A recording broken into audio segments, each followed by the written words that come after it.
오늘도 새벽에 만난 하나님 오신 여러분들을 우리 예수님의 이름으로 환영하고 축복합니다. 같이 기도하고 시작하겠습니다. 하나님이 주신 새날을 감사로 시작합니다. 말씀으로 우리가 이 하루를 시작할 때 어떤 말씀이 우리에게 주어질지 모르지만 그러나 모든 것을 알고 계시고 또 모든 것을 운행해 가시는 하나님의 신실하신 그 말씀이 우리에게 전해줄 것을 믿습니다. 세상 생각에 눌리지 않게 하시고 세상 생각에 좌우되지 않게 하시고 하나님의 말씀에 기준을 두고 오늘 하루를 살아갈 수 있는 영적인 지혜를 허락하여 주시옵소서. 예수님의 이름으로 기도합니다. 아멘. 오늘 말씀 마가복음입니다. 마가복음 15장 42절부터 47절까지의 말씀을 같이 나누겠습니다. 마가복음 15장입니다. 42절에서 47절의 말씀입니다. 우리 같이 42절부터 읽겠습니다. 이날은 준비일 곧 안식일 전날이므로 저물었을 때 아리마대 사람 요셉이 와서 당돌이 빌라도에게 들어가 예수의 시체를 달라 하니 이 사람은 존경받는 공회원이요 하나님의 나라를 기다리는 자라. 빌라도는 예수께서 벌써 죽었을까 하고 이상히 여겨 백부장을 불러 죽은 지가 오래냐 묻고 백부장에게 알아본 후에 요셉에게 시체를 내주는지라. 요셉이 세마포를 사서 예수를 내려다가 그것으로 싸서 바위 속에 판 무덤에 넣어두고 돌을 굴려 무덤 문에 놓음에 막달라 마리아와 요새의 어머니 마리아가 예수 둔 것을 보더라. 아멘. 예수님이 십자가에서 돌아가셨습니다. 그때는 요즘으로 말하면 금요일 오후 3시죠. 그런데 이스라엘의 안식일은 금요일 저녁 6시 이후부터입니다. 그래서 예비일, 또 안식 준비일이라고 하죠. 그 오후까지가 바로 그 시간에 해당되는 겁니다. 자, 그런데 이때 예수님이 돌아가셨는데 이 예수님의 돌아가신 건 조금 어뉴저한 일입니다. 왜냐하면 십자가에서 이렇게 쉽게 사람이 죽지 않습니다. 어떤 사람은 며칠 동안을 고통과 괴로움 속에 살아있기도 합니다. 그런데 6시간 만에 오전 9시에 십자가에 달렸고 오후 3시에 돌아가셨으니까 6시간 만에 예수님이 죽으셨다는 건 이건 조금 의아한 일이 되는 겁니다. 그런데 지금 한 사람이 등장합니다. 아리마대 사람 요셉이라고 말하는 사람인데 이 사람은 굉장히 높은 지위입니다. 오늘 본문에 보니까 43절에 존경받는 공회원이요 이렇게 나옵니다. 그 당시에 공회원이면 71명이죠. 이스라엘의 정치 지도자 71명 중에 속했던 사람입니다. 아주 고위직 중에 고위직입니다. 이 사람인데 근데 이 사람에게 덧붙는 말은 뭐냐면 하나님의 나라를 기다리는 자라라는 게 덧붙여집니다. 이 사람은 하나님의 나라를 기다리는 좀 신실한 사람이죠. 그 당시에 이런 정치 지도자가 곧 종교 지도자였는데 그 사람들 대부분은 자기의 그 이익이나 이권이나 이런 것에 제일 많이 몰입되어 있는 사람이었죠. 그런데 이 사람은 정말로 하나님의 나라를 기다리던 사람인데 예수님을 보고서 예수님에 대해서 아마 믿었던 것 같아요. 왜 그러냐면 이 예수님의 시체를 수습을 해야 되는데 이 사람이 빌라도에게 찾아갑니다. 그런데 당돌이 빌라도에게 가 이렇게 표현되어 있어요. 당돌이 빌라도에게 들어가. 그러니까 용기 내서 가는 겁니다. 이 사람은 가족이 아니기 때문에 예수님의 시체를 달라고 할 수 있는, 요구할 수 있는 권리도 없어요. 그리고 그 십자가에 달린 예수님의 시체는 또 함부로 끌어내릴 수도 없습니다. 그런데 이 사람이 아주 용기를 내서 당돌하게 라고 표현되어 있는 게 용기를 내어서 이 빌라도에게 갑니다. 시체를 달라는 거죠. 안식일에는 시체를 만질 수도 없으니까. 그런데 빌라도는 그 시체를 또 줘서는 안 됩니다. 사실은 그가 뭐 6시간 만에 죽었다고 하지만 가족도 아닌 사람에게 주지를 못하게 되는 거죠. 그런데 빌라도가 의아한 건 정말 6시간 만에 죽었나? 그래서 백부장을 통해 확인합니다.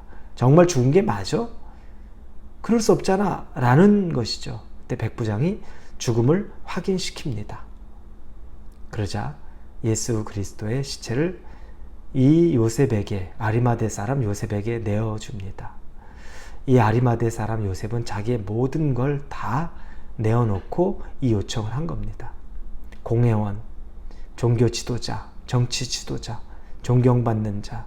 그런데 예수를 시체를 달라고 했다. 예수와 한패다 라고 낙인 찍히는 순간에 그는 어떻게 될까요? 한순간에 그는 모든 걸 잃을 수도 있지요. 그런데 두려워하지 않습니다. 왜냐하면 예수님이 하나님의 아들이라는 걸 이 아리마대 사람은 믿었던 것 같아요.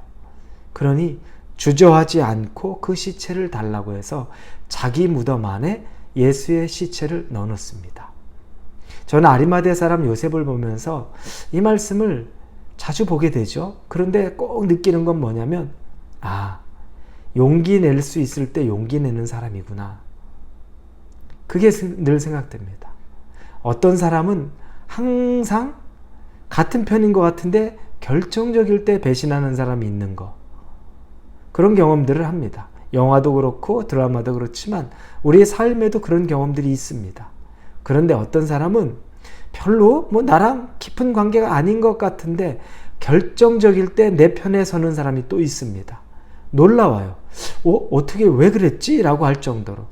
놀랍지만 또 대단히 마음에 감동이 되고 감사합니다. 그러니까 결정적일 때 되면 그 사람이 어느 편에 있는지가 드러나게 되는 겁니다. 아리마대 사람은 가장 위급한 순간에 이때 예수님의 편에 선 거죠. 하나님을 기다리던 자가 이분은 하나님의 아들을 믿었던 겁니다. 그러자 자기의 직위, 신분 이게 중요한 게 아닙니다.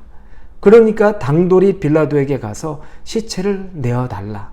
안식일이기 때문에 우리가 시체를 더 이상은 만질 수 없다. 늦어지면 나에게 내어달라. 내가 장사 치르겠다라고 말하는 겁니다. 여러분에게도 늘 선택의 시간이 있을 겁니다. 예수님의 편에 서야 될 때, 예수님이 원하는 일에 서야 될 때, 여러분은 어떤 편에 서십니까?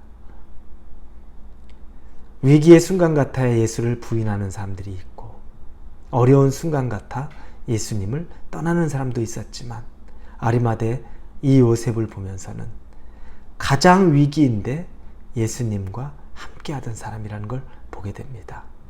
여러분의 삶이 이와 같은 선택을 하는데 주저하지 않을 수 있기를 바랍니다. 그 선택이 그래서 예수님 편에 서서 여러분이 예수님의 자녀다움을 드러낼 수 있기를 바랍니다.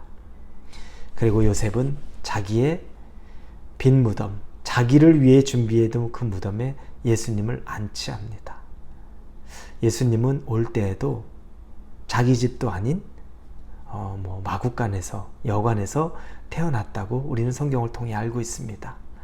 그런데 예수님은 떠날 때에도 자기 무덤 하나 없이 이 요셉이 준비한 그 깨끗한 무덤에서 자기의 육체를 마지막 부활하기 전까지 죽은 시체의 형식으로 뉘어지게 됩니다.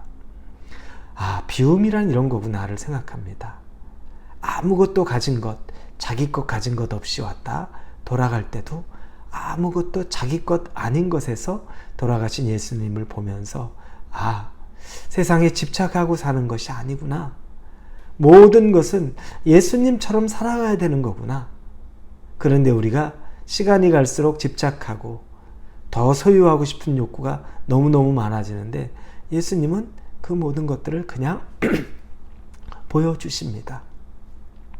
자기 걸 하나도 준비하지 않았음에도 불구하고 하나님이 준비한 깨끗한 무덤에 누일 수 있게 되었습니다. 신기하죠? 본인은 준비를 하나도 안 해놨는데 오히려 역설적으로 하나님이 준비해 주는 걸 경험하는 겁니다. 우리 역설의 역사가 여러분에게도 있기를 바랍니다.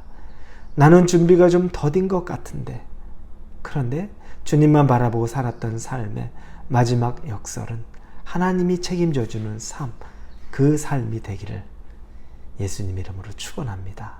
기도하겠습니다. 하나님, 예수님이 오실 때나 떠날 때나 자기 것 하나 없이 왔다 떠나는 것을 봅니다. 그런데 그 무덤은 굉장히 귀하고 깨끗한, 누구도 묻히지 않은 무덤이었습니다. 하나님의 준비하심이라는 것을 깨닫습니다. 우리도 주만 바라보고 사는 삶을 통해 그 은혜가 임하기를 원합니다. 그리고 아리마대 사람 요셉과 같이 결정적인 순간일 때 예수님 편에 서기를 주저하지 않는 사람 되게 하여 주옵소서. 예수님의 이름으로 기도합니다. 아멘.